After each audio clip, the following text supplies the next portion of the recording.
there, friends. Welcome to Whoa, That's Good Wednesday. I am so excited about today. I'm hosting again because my sweet daughter Sadie is home with her 2 baby girls, and it's a really good life, and I'm so grateful for it, and I'm grateful to get to be here today to talk to you, and I have the funnest new friend to introduce you to. I feel like we're going to have a lot in common. She loves Jesus. She loves her family. She loves her small town, which is a little hint as to who she is. She's an artist, an entrepreneur, an author. She and her husband, Ben, have Laurel Mercantile in Laurel, Mississippi. Another big hint as to who she is. And she is the host of HGTV's Hometown and Hometown Takeover and all the fun things. So welcome to the podcast, Erin Napier. Thank you so much for inviting me to do this. We have been Instagram friends for a few years, so it's really fun to have a real face-to-face. I know, yeah. Totally. Well, face-to-face in 2023, I guess. Yeah. Someday we're going to have a real face-to-face because we're not that far apart. We're not. I think we're like 4 hours away from me. We need to. You got to come to Louisiana, or I'll come to Mississippi. We got to make that happen. Yes. All right. Well, thanks for being here today. I cannot wait to talk. I've actually I've been reading your book in preparation for our talk today. And I feel like I knew you a little bit, from seeing you on TV and all of that. And of course, I was getting to know you over the years, but it's been so fun to read your book and hear more about your story. So I can't wait for you to share that with others. But first, we start with the question that we start with every time on Well, That's Good. And that is, what is the best piece of advice you have ever been given? Okay, so I have chewed on this for weeks. You gave me a good heads up. And the one that keeps rising to the top for me is there's a devotional called Streams in the Desert. Have you ever read that one? Mm-hmm. By L.B. Cowman. That one has seen me through some very difficult times in my life. And one of the devotionals said that a wise woman once said to mind the checks, that is the best way to live your life for God and to figure out what your calling in life is. And this is especially relevant to us because when Ben and I met in college, we made all these plans. We said we were going to do this. He was going to get his master's degree. He was going to be a history professor. He was going to go to law school. I was going to design magazines and books. We were probably going to live in Birmingham. We were not worried about when we would have kids.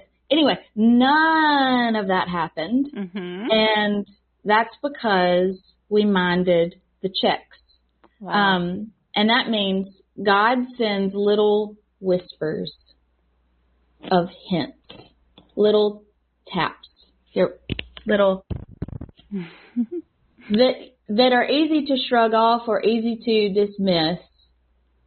But if you can mind the checks, He lets you know when you're getting off the path or when you're on the right path, and you'll know it. And we have felt or heard little checks along the way in this whole journey. And every good thing that we had planned for our life was completely superseded by the great thing that God had planned for us when we minded the checks. I love that so much. That's so good.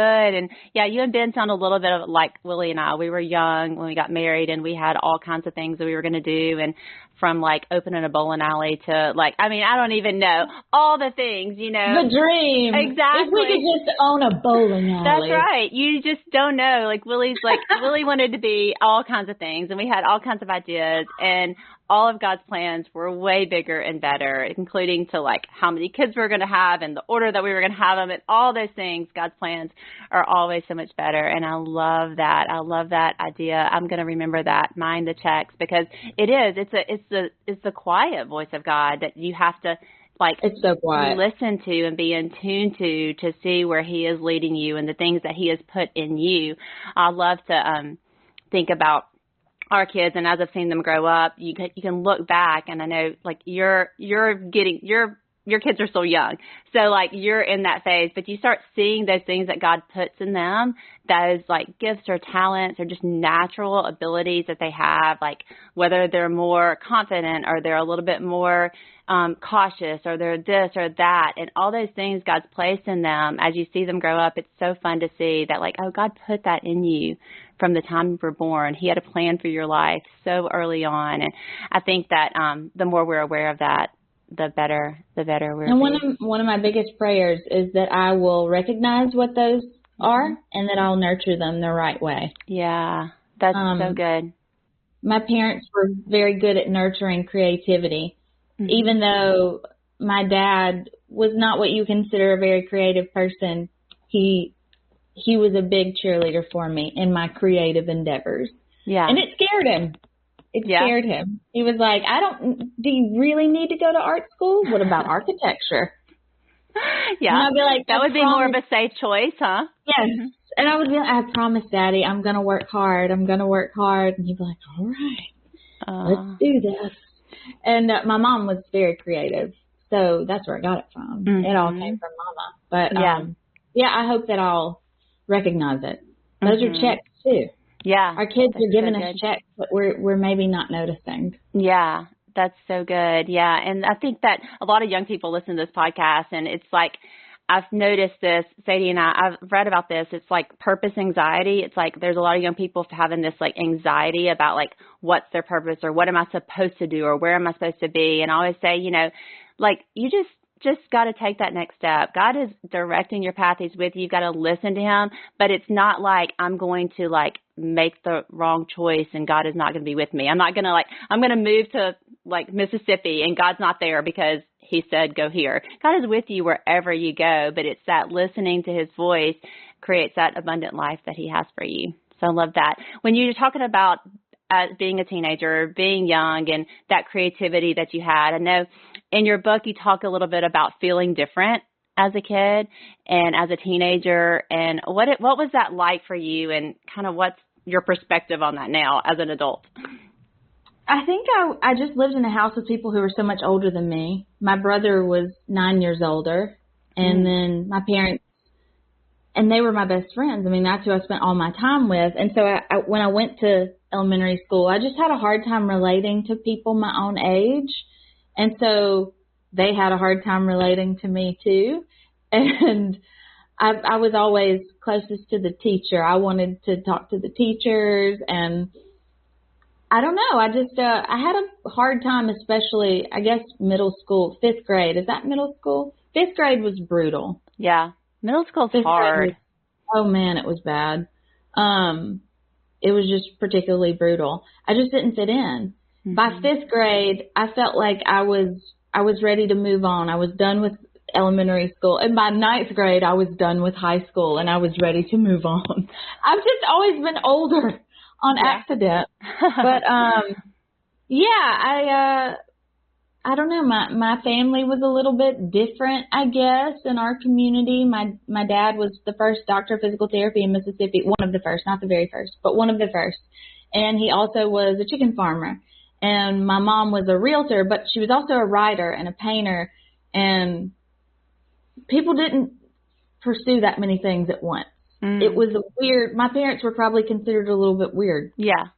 They didn't hang out with the other kids' parents. Yeah. So that was another thing that was against me, I guess. But it was, 5th grade, 6th grade too.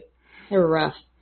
The worst, and I don't know, it's not a big deal now, but when I never got invited to sleepovers. I finally got invited to a sleepover, and lots of girls in my class were there. And they were like, let's play hide and seek. You're it.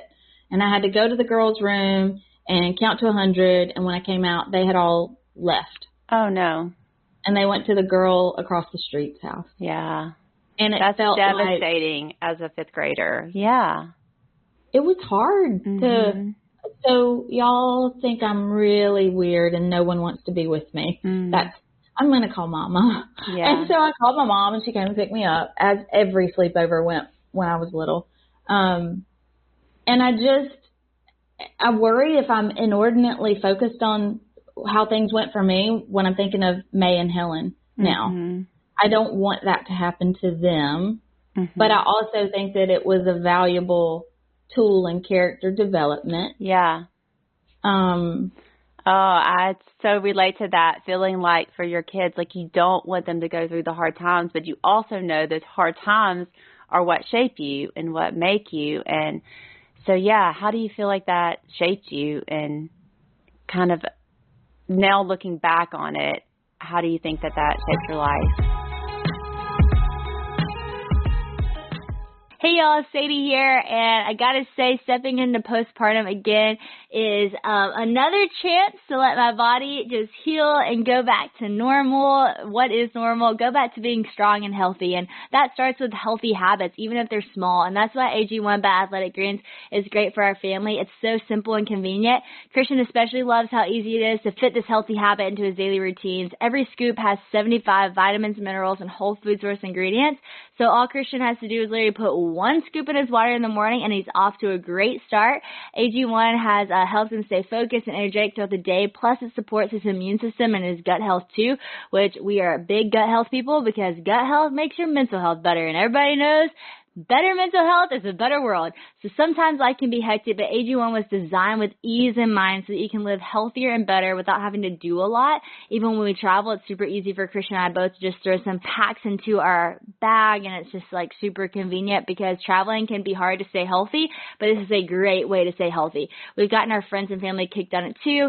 And another thing that I especially love about Athletic Greens is their vitamin D3 plus K2 drops, because vitamin D has been huge for me. It's helped my health so much. It makes me feel so much more energetic. It makes my skin look better, just everything feel better. And it's super easy. You can just put some drops into your water or on your food, and it's great for your heart, your teeth, your bones, all kinds of things. Plus, in this little bottle, it has over 600 servings, so it will last you a long time. You don't have to worry about keeping up with that. And if you're looking for an easier way to take supplements, Athletic Greens is giving a free 1-year supply of vitamin D and 5 free travel packs with your first purchase.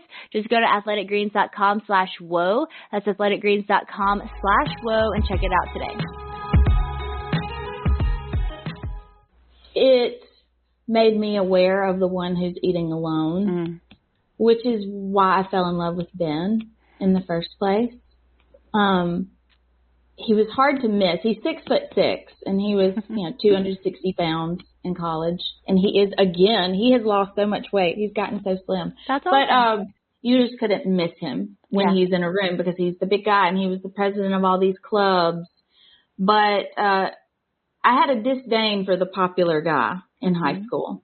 That was the opposite of what I was about. I was going to go to art school. I wanted to play music, and guys like that are the bad guys in all the teen movies. Yes. But he was not. He was different. He would find the person that was eating alone in the cafeteria at our small community college we went to.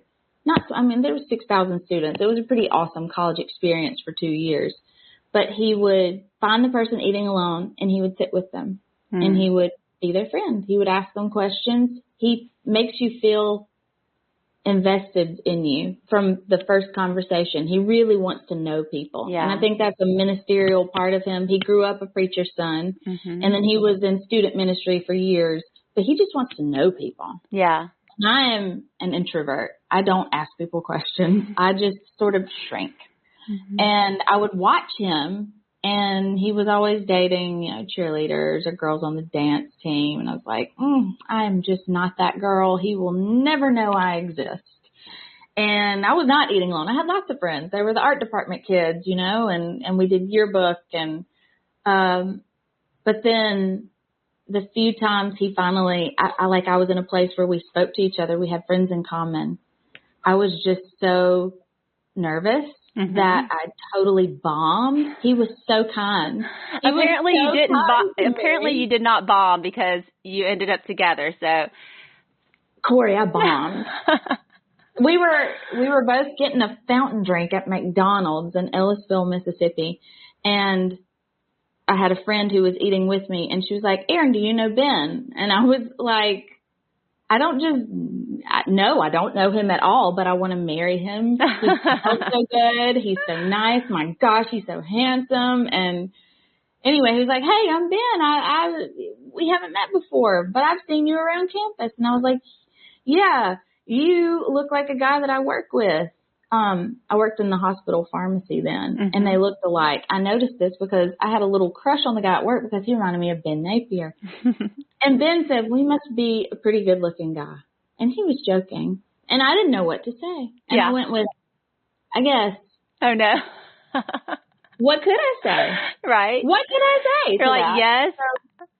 I think he's so handsome because he looks like you. And, oh, my gosh, I love you so much. That's like, so that great. wouldn't have played well either, probably. Yeah. So, our first, 3 or 4 interactions went just like that. Ben coming up to speak to me, to say something kind, and then I say something dismissive because I don't know how to, be chill.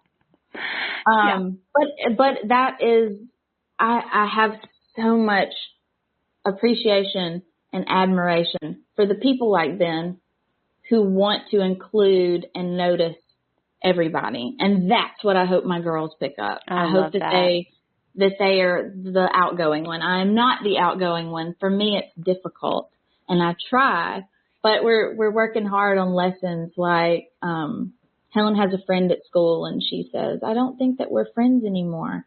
And I said, why, baby? And she said, because when she gets to school, sometimes I say, hey, how are you? And she cries. And I was like, baby, that's not you. I think she may have something difficult going on in her life that you don't know about. So you should give her a hug. Yeah. When she says that. Things that I hope, please be the one that makes people feel loved when they feel alone. That's so good. It's hard to teach a 5-year-old empathy, and I hope that it will just come naturally at some point. But well, it sounds like you're doing it. That's awesome. I love hearing your love story. That was one thing I loved about your book. So I keep referring to your book. It's called Make Something Good Today.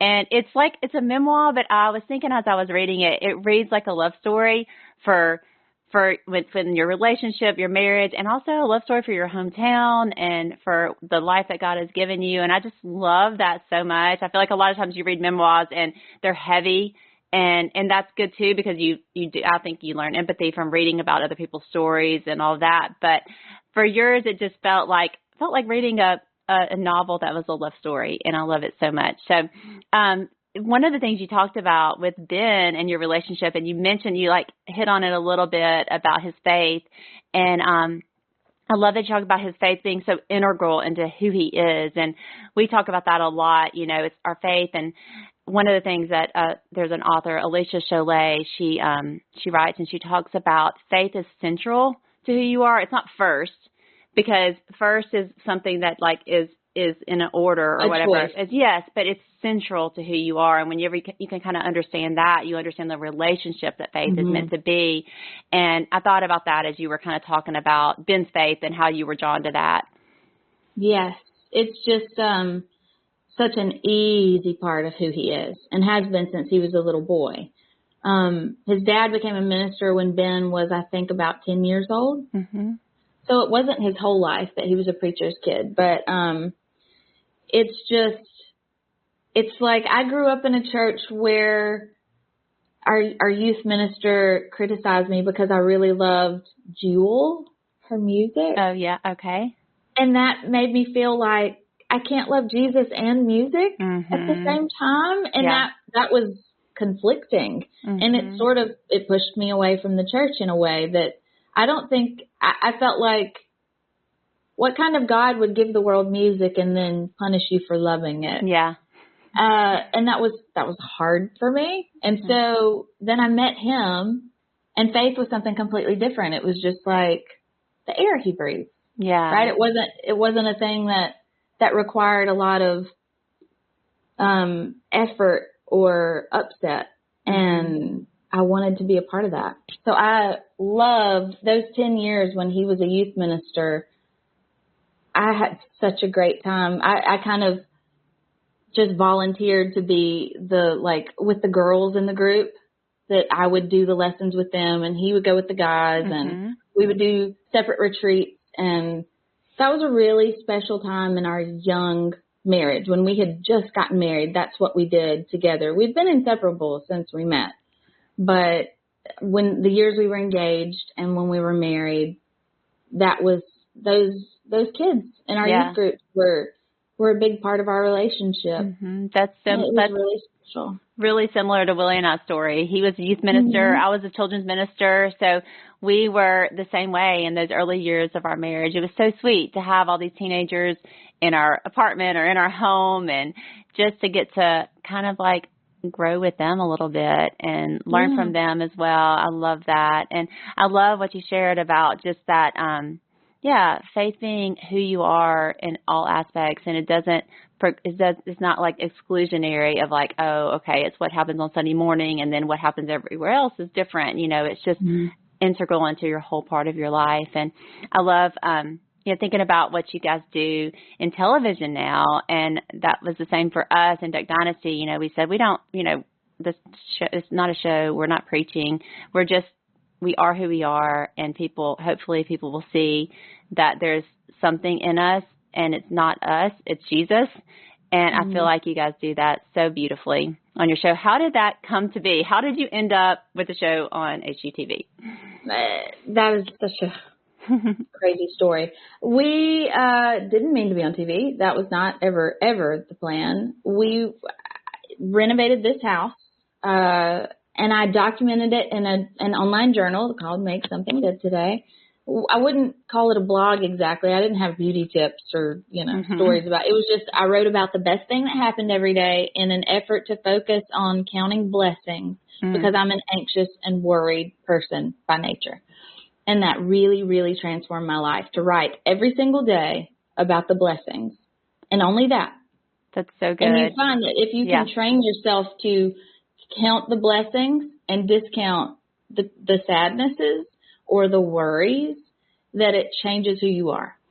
But that's so good and so important in today's world. I feel like anxiety is such a conversation that's happening with young people and all of us. And we're just bombarded with the bad things. We're just the news, social media, all of that. We're so bombarded with the bad things. And it really does take a focus. I love that scripture about like talking about whatever is good, whatever is true, whatever is holy, think on these things.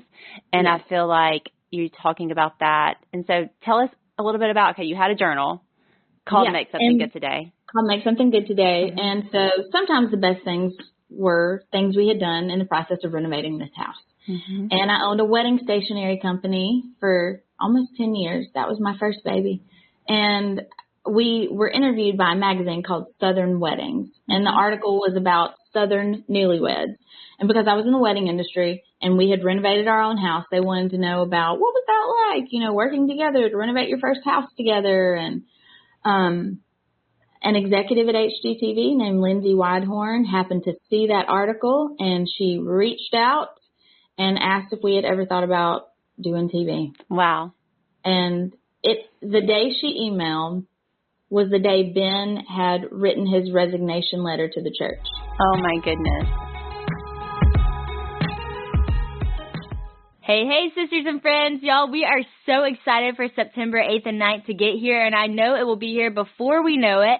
LO Sister Conference is happening again, and y'all, last year was so incredible, but we believe this year is going to be even better. Y'all, we have such incredible worship leaders and speakers joining us, but we want you to be in the room. We can't wait to meet you, to host you, to be in a room together full of worship. So go get your ticket at losisterconference.com. Join us here in Monroe, Louisiana. Sign up for your breakout group today. We cannot wait to see all that God has in store. So don't forget to get your ticket today at losisterconference.com. It was a check. This was a big check. This is the only very, very big check that I can recall in our life. The biggest ever. And it changed everything about what came after. But for, I would say, a year or so before Ben wrote that resignation letter, he had felt like he was being pulled away from it because he did not understand how to connect with young people who were living in another world online, in Snapchat and whatever. I don't even know what there was in 2014, but he had started building furniture and was loving it so much. I needed more help with the administrative side of my business, so he was doing that. And he was like, I think that I feel like I'm walking away from God by finishing this chapter of my life in ministry, because my parents are both ministers and because this is what I've always done. Mm-hmm. And it scared him. He was afraid he was making the wrong choice. But he also felt like, I'm not supposed to be doing this anymore. It just feels wrong now. His brother also had just graduated from high school that year. And Jesse was always his tether to people 10 years younger than him. Mm-hmm. He felt like as long as he had Jesse and he knew Jesse would tell him the truth of the heart of what young people were dealing with and what they were facing, then he knew how to minister to those people. And once Jesse was not a teenager anymore, he was like unmoored. He didn't know. He didn't know anymore. Yeah. And it was a really hard time for Ben. Like, that year was so hard, him making that decision. And he finally wrote the letter, and he called our preacher and said, can we get coffee in the morning? And our preacher said, oh, no. And when he hung up, the email came an hour later. Oh, my from goodness. Lindsay Widehorn. Wow. And it felt not like, well, we're going to make a TV show now. Yeah. It felt like an affirmation that we can have an impact and make a difference in other ways. Yes. This is not the end of that. Yes. It's just a new thing. And maybe we should open our eyes to other opportunities that happen. And so it felt like a little encouragement that we got that email, but we were like, how cool, this will be a fun thing to we have to film something called a sizzle, which is like a preview for a TV show that doesn't exist. And, if nothing else, it'll be this fun, silly thing we had, and we'll go on about our life with our stationery business, and you'll build furniture, and we'll volunteer at our church for whatever they need, and that'll be our life. And then that's just not what happened. Wow. That's so crazy. I love all of that. There's a few things that you said that resonated with me. Well, one, I remember that kind of moment in our life. Willie was youth minister. He was working at our summer camp, Camp Chioka, that we still are a big part of. And he decided to quit that and go back to work for his family business. And it was a tough year, because it was like, what am I supposed to do? Where am I? Where do I fit in all this? He didn't quite know. And I just remember that feeling, walking through that time with him. And I can feel that, you walking through that time with Ben, of like, okay, what's next? And yesterday, a couple of days ago, I was actually interviewed on another podcast, and she asked me, do you feel like y'all are in ministry? And I never really been asked that question before, but I was like, yeah, I think we all are, whatever we're doing, we are in ministry. We're called to go into all the world and preach the gospel. So it's what we do wherever we are and whatever we are. And we're not the kind of, I don't know, sometimes I can get nervous when people like send me a business email and it's like super spiritual. I'm like, okay, it's not that. It's just more of like, it's who we are. It's what we do. And so whatever we do, we are in ministry. So I love that. That was kind of that nod to you guys to say like, oh, you're not done just being a light and helping people and pointing people to Jesus. It's going to look different. It's going to be in a different way, but you're not done with that. But we couldn't tell that at the time, Yeah. We were going out with a lot of faith that we will always make ends meet, and He will take care of us. He will provide. It won't be from TV, but this will be a fun thing that we can do together. And yeah. Man.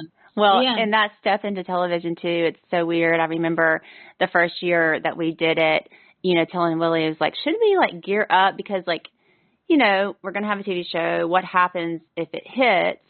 And, we're a small family business. Like there's, everyone who works for us is family. That's it. And I mean, we had been successful in that, we had products in Walmart and Bass Pro. We were doing some of that, but still we were operating as very much as a family business. And what happens, and I remember him going like, TV shows come and go all the time. Like we might make 3 episodes and we're done. You just don't know. You really don't know. And then as we started doing it, we were like, well, we think it's kind of funny, but we don't know if other people will. It's kind of like that. How were those early days of whenever you did decide, you did get picked up, you were like, okay, we are going to make a TV show. What did that feel like? I just want to hit pause for 1 second. Yeah, go ahead. While we were in youth ministry, they had trunk or treat. Uh-huh. Oh, my goodness. That is awesome. This is my husband as your husband. He looks great. This is very meta, isn't it? He might would have won one of those Duck Dynasty contests. That is too good. It was honestly a cop-out because everywhere he went, people were like, you look like that guy from Duck Dynasty. Did they really? That is awesome. Anyway. I love it. I love it so much. That was a weird time. It was so funny whenever, yeah. It's weird if you're as a human being, you've become a costume. Yeah, you become a costume. Yeah.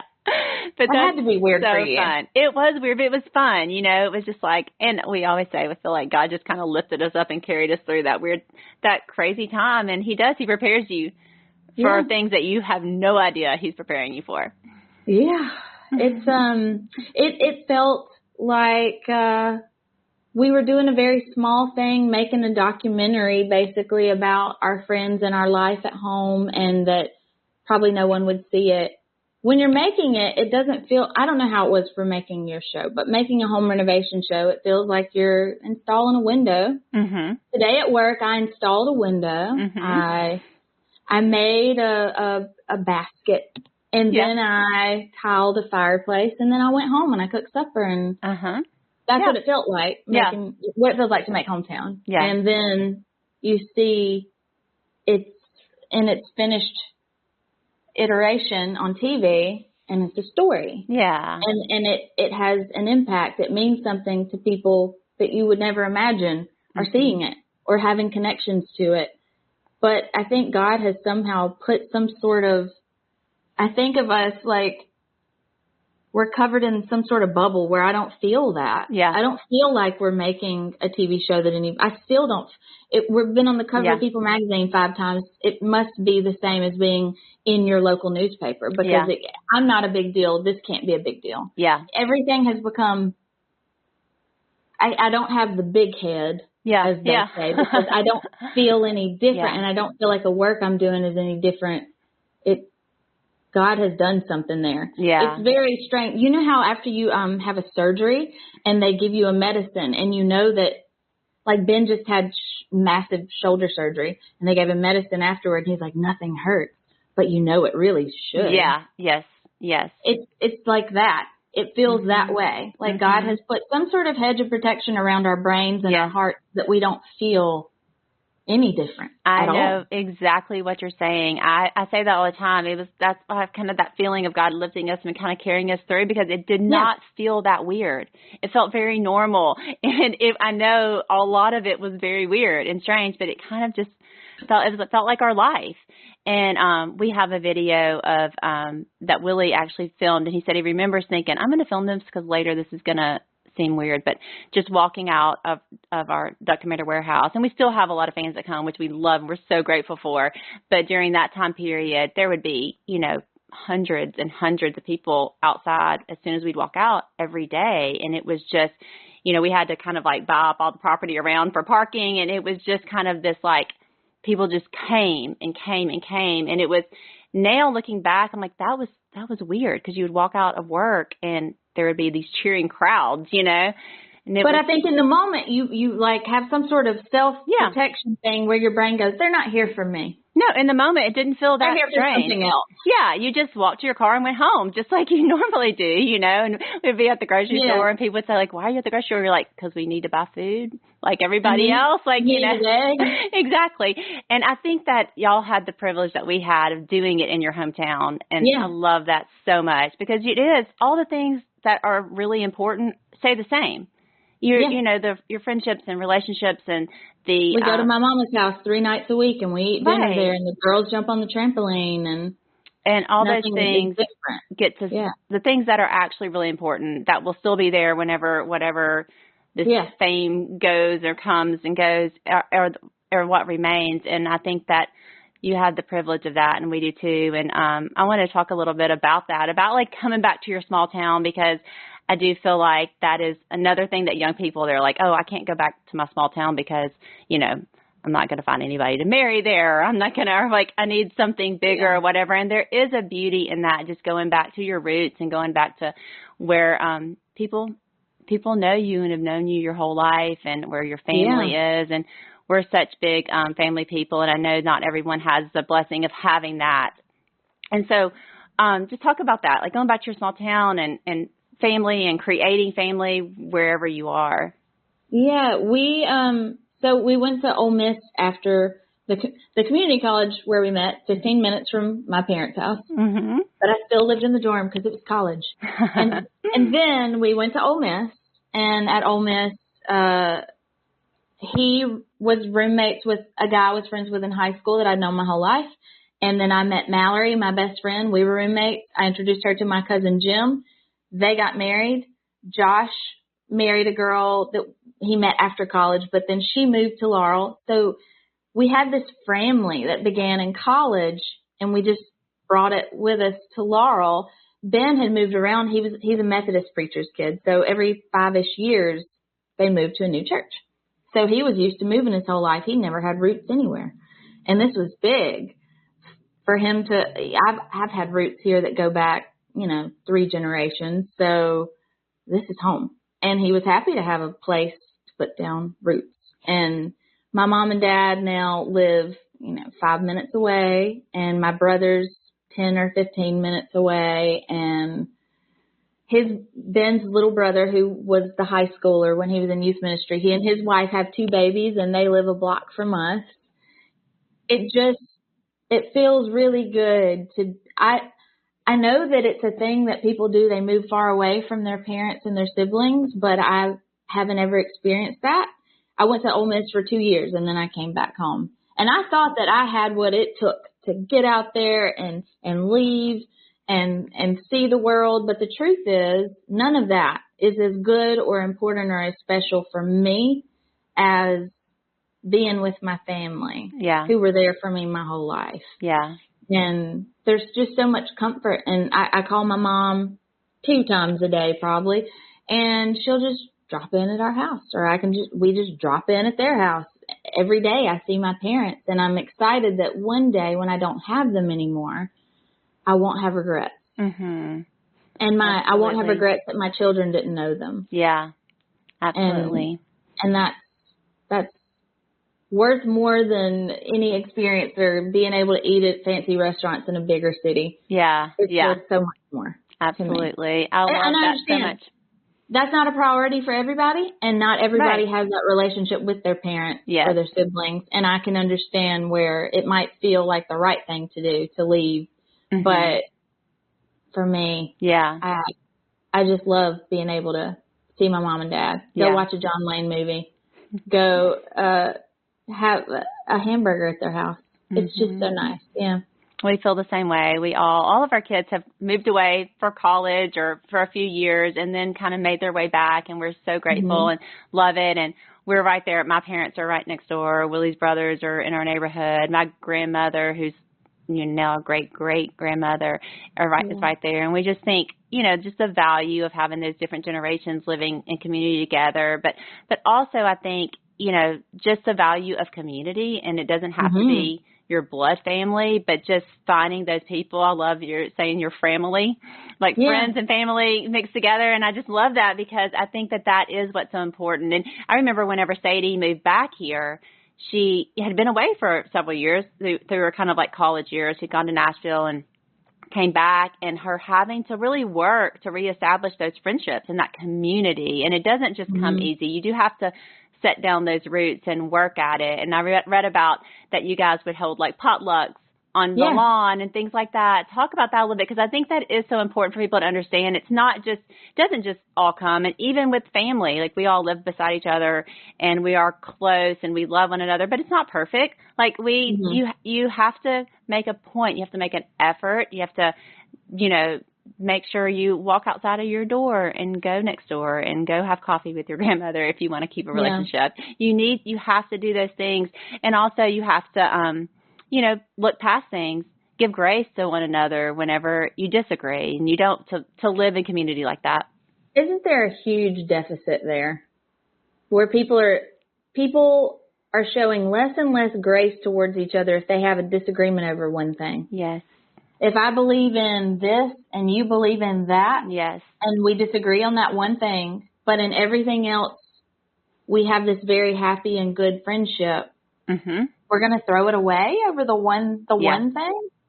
And I always talk about how I think that a big family actually helps you the most in that, because we disagree, like, as a family, like, I don't agree with everything everyone in our family thinks or everybody's opinions on any politics or anything, but we love each other and we come back together. And I do think there's some disassociation with that and people moving away and not being forced to say, like, oh, even though I disagree with you, I still love you because, you know, you're my people.